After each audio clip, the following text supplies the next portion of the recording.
दोस्तों, one of the best personal finance lesson जिसके बारे में डेविड रामसे ने अपने बुक द मनी मेकओवर में बताया हुआ है, और वो लेसन ये है, लिव बिलो योर मीन्स। यानी कि आपको अपनी आमदनी के अंदर ही अपने खर्चों को हमेशा मैनेज करना है। धीमे धीमे समय के साथ अगर आपकी आमदनी बढ़ती है तो ऐसा इस तरह की जो बेसिक मिस्टेक है वो नहीं करनी है कि जैसे आमदनी बढ़ रही है वैसे ही आप अपने खर्चों को भी बढ़ा लें, क्योंकि होता जनरली यही है कि हमारी आमदनी जरूर समय के साथ बढ़ती है, बट समय के साथ हम अपनी खर्चों को भी बढ़ा लेते हैं और यहीं से सारा जो प्रॉब्लम है, फाइनेंशियल प्रॉब्लम, वो शुरू हो जाता है। हमारी आमदनी हमारे खर्चों के लिए कम पड़ती रहती है और हम और ज़्यादा इनकम के पीछे परेशान रहते हैं, जबकि हम इस चीज़ को, बेसिक मिस्टेक को भूल जाते हैं कि हम गलती ये कर रहे हैं कि हम समय के साथ अपने खर्चों को बढ़ा रहे हैं। अगर हम अपने खर्चों को सीमित रखते हैं और अपनी आमदनी को बढ़ाते हैं तो हम एक बहुत ही अच्छी फाइनेंशियल सिचुएशन में आ सकते हैं। और यही आपका भी अगर मकसद है, आप भी चाहते हैं कि आप अपने फाइनेंशियल सिचुएशन को कंट्रोल करें, तो आपको भी यही चीज़ करनी होगी कि आप अपनी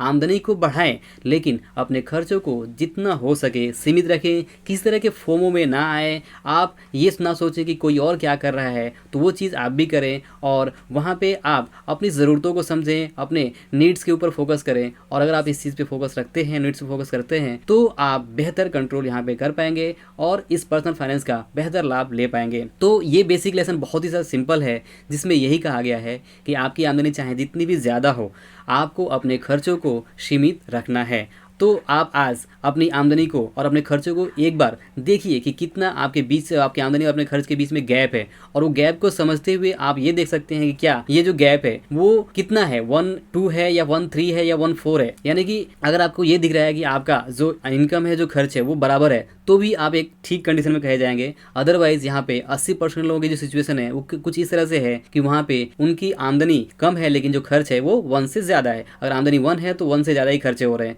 तो यहाँ पे 20% की जो कैटेगरी है, जो लोग अपने खर्चों को अपने इनकम से कम रख पा रहे हैं, यानी कि अगर उनके पास इनकम 1 रुपये है तो वो वहाँ पे खर्च अगर 80 पैसे कर रहे हैं या फिर 60 पैसे कर रहे हैं, तो यहाँ पे वो अच्छी सिचुएशन में है। तो आपको भी ये जो रेशियो है वो मेंटेन करके चलना है कि कम से कम आप कोशिश करें कि आपका अगर इनकम 1 है तो आपके खर्चे 1 के नीचे जितना भी हो सकता है, अगर 80 हो सकता है, 60 हो सकता है, 50 हो सकता है, तो उतना ही रखें। तो अपनी करंट सिचुएशन को आप यहाँ पे एनालाइज कर सकते हैं और समझ सकते हैं कि कैसे आप यहाँ पे इस रूल का फ़ायदा उठाकर अपने फाइनेंस को आप यहाँ पे बेहतर कंट्रोल पाएँ। तो आप इस नियम को एक बार वापस से सुन सकते हैं, चाहे तो आप लिख सकते हैं कि जो ये है कि लिव बिलो योर मीन्स या फिर spend less than what you earn. आप जितना भी कमाते हैं उससे कम खर्च करिए, बस यही है सिंपल सा लेसन। आप इस लेसन के बारे में क्या सोचते हैं मुझे आप कमेंट करके ज़रूर बताइए, और इस बारे में अगर आपको और कुछ एक्सप्लेनेशन चाहिए तो हम अगली वीडियो में इसके बारे में ज़रूर बात करेंगे। तो इस वीडियो में बस इतना ही, मिलते हैं अगली वीडियो में। तब तक के लिए आपका इस वीडियो को पूरा देखने के लिए और हमारे साथ जुड़े रहने के लिए आपका दिल से बहुत बहुत धन्यवाद।